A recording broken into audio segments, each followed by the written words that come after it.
안녕하세요. 슬기로운 스테이블 코인 생활입니다. 혹시 이런 상상 한번 해보셨나요? 제가 단골 카페에 가서 커피를 딱 주문하고 아주 자연스럽게 스마트폰으로 스테이블 코인 5달러를 결제하는 거예요. 그런데 바로 그 순간 국세청 컴퓨터에 기록이 하나 딱 남는 거죠. 납세자 555, 암호화폐 자산 5달러어치 처분, 양도차익 발생 가능성 있음. 아, 생각만 해도 머리가 아프네요. 커피 한 잔 마셨을 뿐인데 이게 잠재적인 과세 이벤트가 된다니요. 근데 이게 그냥 농담이 아니라 지금 우리가 마주한 현실이거든요. 맞습니다. 그리고 오늘 저희가 다룰 주제가 바로 조금은 말도 안 되는 상황을 끝내기 위한 미국의 움직임, 그리고 그 안에 숨겨진 진짜 전략에 대한 이야기입니다. 네, 맞습니다. 최근에 미국 의회에서 디지털 자산 동등성 법안, 그러니까 Parity Act라는 게 발의가 됐어요. 오늘 저희가 전해드릴 핵심 메시지는 바로 이겁니다. 미국이 스테이블 코인을 더 이상 복잡한 투자 자산에만 가둬두지 않겠다. 우리 지갑 속 현금이나 카드처럼 쓸 수 있는 진짜 일상의 결제 수단으로 만들기 위해서 가장 큰 걸림돌부터 치우기 시작했다. 바로 세금 문제죠. 네, 이건 단순히 세금을 조금 깎아주자 이런 차원의 이야기가 절대 아닙니다. 미래 디지털 금융의 판도를 바꾸려는 미국의 아주 중요한 하나의 설계도라고 봐야 돼요. 설계도요? 네, 그래서 오늘 우리가 던져야 할 질문은 바로 이거죠. 왜 그 최첨단 기술이 아니라 어떻게 보면 좀 고리타분해 보이는 세금이 문제의 핵심이었을까? 그리고 이 문제를 풀려는 미국의 진짜 속내는 뭘까? 좋습니다. 오늘 그 속내를 한번 깊숙이 들여다보죠. 그럼 첫 번째 질문부터 바로 시작해 볼게요. 방금 말씀하신 것처럼 커피 한 잔의 세금이라니 이게 도대체 왜 이런 건가요? 상식적으로는 잘 이해가 안 되거든요. 네. 스테이블 코인 결제를 막는 가장 큰 적이 기술이 아니라 세금이라는 말까지 나온다면서요? 바로 그 말이 현실을 가장 정확하게 짚은 표현입니다. 문제의 근원은 사실 아주 간단한 데서 시작해요. 현행 세법이 스테이블 코인을 돈으로 보지 않기 때문입니다. 아, 돈이 아니다. 네. 자산으로 봅니다. 예를 들면 주식이나 부동산처럼요. 아, 그러니까 1달러짜리 스테이블 코인 5개가 그냥 5달러 지폐 한 장, 이게 아니라는 거군요. 5달러짜리 삼성전자 주식 0.1주 이런 개념으로 취급된다. 정확합니다. 바로 그 지점 때문에 모든 게 꼬이기 시작하는 겁니다. 예를 들어서 청취자분께서 1달러 스테이블 코인 5개로 5달러짜리 커피를 샀다고 한번 생각해보죠. 세법의 눈으로 보면 이건 5달러를 지불한 게 아니고요. 그럼 뭐죠? 내가 보유하던 5달러 가치의 자산을 매도해서 커피와 교환한 자산 처분 행위가 되는 겁니다. 와, 단어 하나 바뀌었을 뿐인데 엄청나게 복잡해지네요. 그렇죠. 만약에 제가 그 코인을 개당 0.99달러, 그러니까 총 4.95달러에 샀다면요. 커피를 사는 그 순간 0.05달러의 자본 이득이 생긴 겁니다. 아, 반대로 1.01달러에 샀다면 0.05달러의 자본 손실이 발생한 거고요.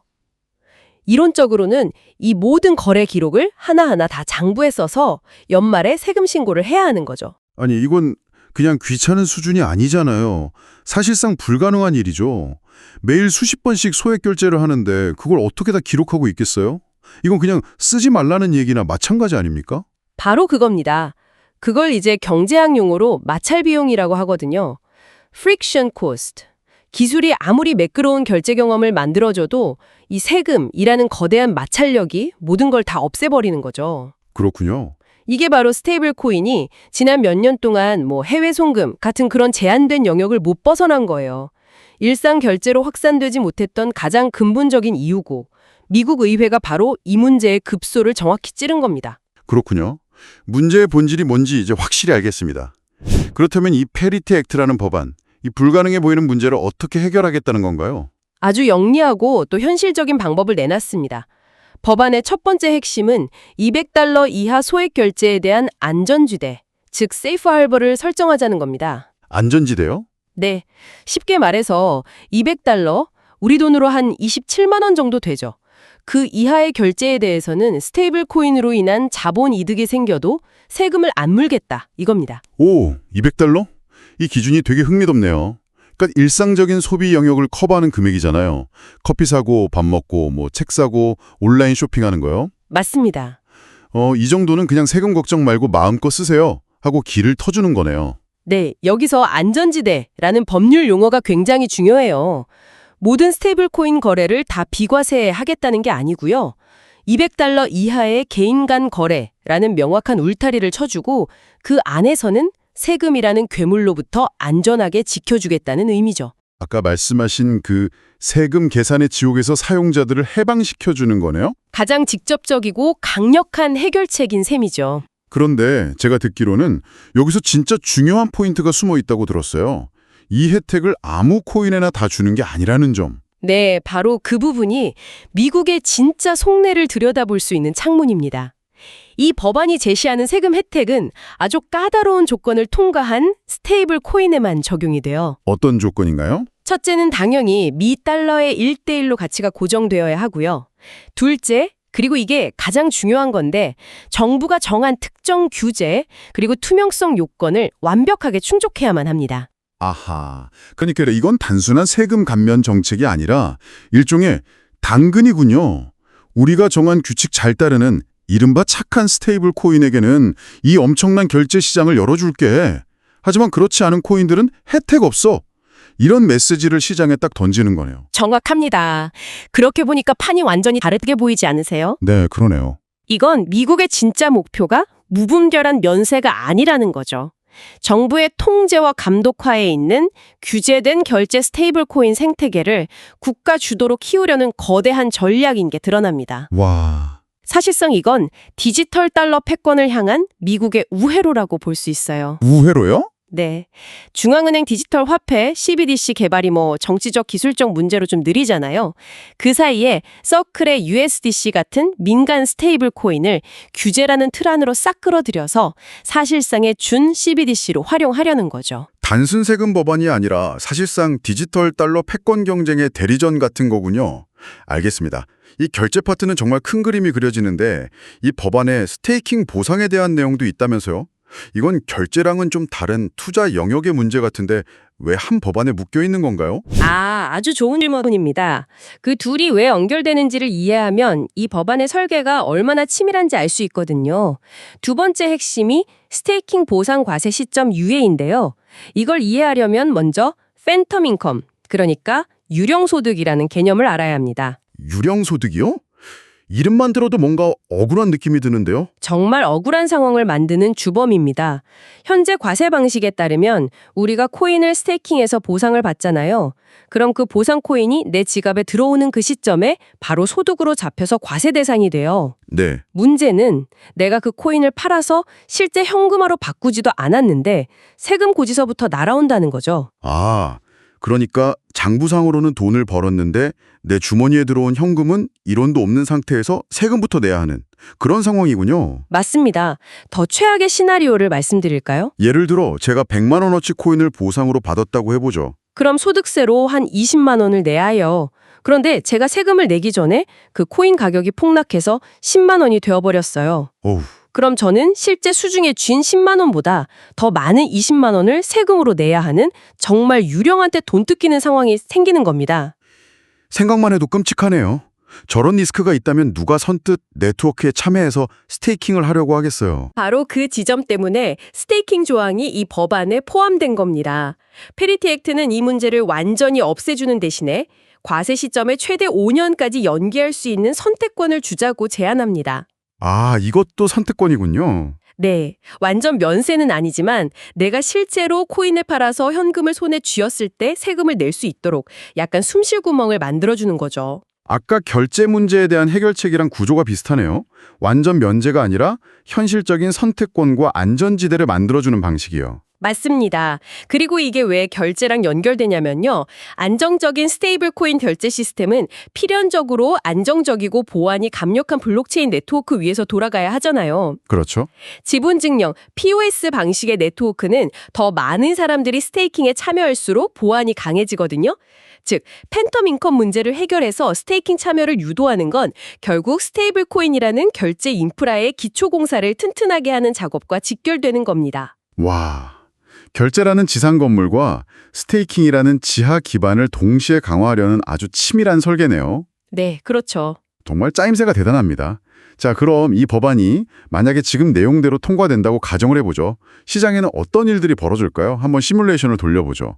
법안 통과, 데이 원, 뭐가 제일 먼저 바뀔까요? 가장 먼저 그리고 가장 극적으로 움직일 곳은 단연 결제 시장입니다.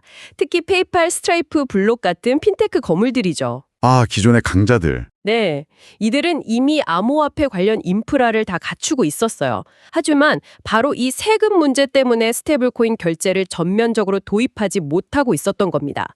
그 족쇄가 풀리는 순간 우리가 쓰는 거의 모든 결제 앱에 USDC로 결제하기 버튼이 생겨날 겁니다. 단순히 크립토 스타트업들만의 리그가 아니라 기존 금융 강자들이 바로 참전하는 그림이 그려지네요. 그렇습니다. 지금까지 스테이블 코인은 주로 국경 간 송금이나 디파이 영역에서 쓰였다면 이제는 정말 아마존에서 물건 사고 우버 요금 내고 스타벅스에서 커피를 사는 진짜 실생활 결제의 영역으로 폭발적으로 확장되는 겁니다.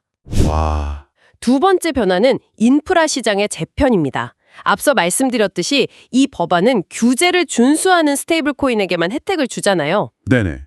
이건 시장에 누가 진짜 주인공인지를 명확히 알려주는 신호탄 같은 거죠. 결국 규제를 철저히 따르는 USDC 같은 스테이블 코인에게는 정부가 공인해준 고속도로를 깔아주는 셈이고, 그렇지 않은 스테이블 코인들은 비포장도로에 남겨지게 되겠군요. 시장이 자연스럽게 규제 친화적인 방향으로 정리되겠네요. 그렇죠. 마지막으로 스테이킹 시장도 크게 활성화될 겁니다. 팬텀 인컴이라는 그 심리적, 재정적 장벽이 낮아지면 더 많은 개인과 기관들이 안심하고 장기적인 관점에서 네트워크에 참여하게 될 거거든요. 이건 단순히 투자 수익률의 문제를 넘어서 이더리움을 비롯한 수많은 POS 블록체인 생태계 전체의 안정성과 건강성을 한 단계 끌어올리는 효과를 가져올 겁니다. 듣다 보니까 정말 장밋빛 미래가 펼쳐질 것 같은데 세상 일이 그렇게 간단하지만은 않겠죠?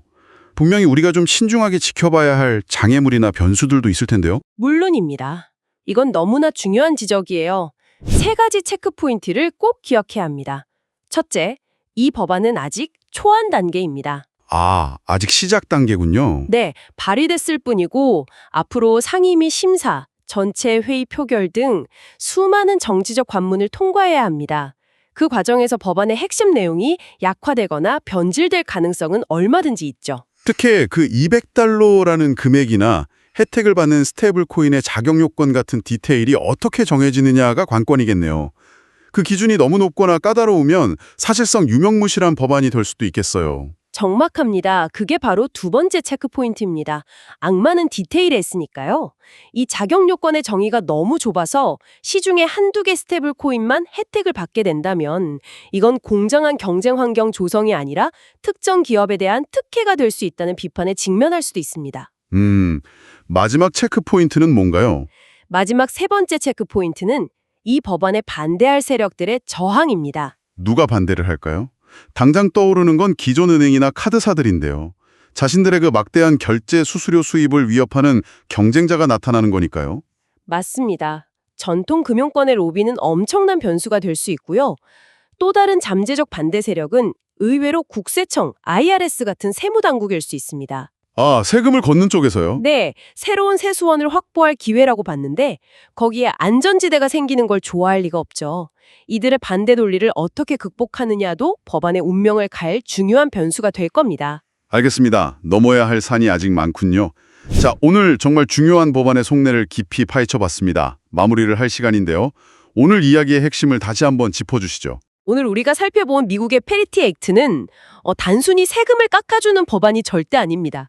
이것은 미국이라는 국가가 민간 스테이블 코인을 미래의 핵심 결제 인프라로 공식 인정하고 그 생태계를 국가가 원하는 방향으로 설계하고 또 육성하기 위해서 게임의 규칙 자체를 새로 쓰려는 매우 정교하고 전략적인 시도입니다. 결제를 가로막던 가장 높은 장벽을 허물어주는 동시에 정부가 관리할 수 있는 플레이어들에게만 그 길을 열어주는 아주 영리한 접근법이네요. 네. 만약 이 법안이 성공적으로 안착한다면 우리가 막연하게 상상하던 스테이블 코인 실사용의 시대는 생각보다 훨씬 더 빠르게 우리 곁으로 다가올 것 같습니다. 기술의 발전이 고속도로를 닦았다면 이 법안은 그 위로 수많은 차들이 안전하고 빠르게 달릴 수 있도록 신호등과 교통규칙을 정비하는 작업이라고 비유할 수 있겠습니다. 자, 그럼 마지막으로 청취자 여러분께 생각할 거리를 하나 던져드리면서 마무리하겠습니다.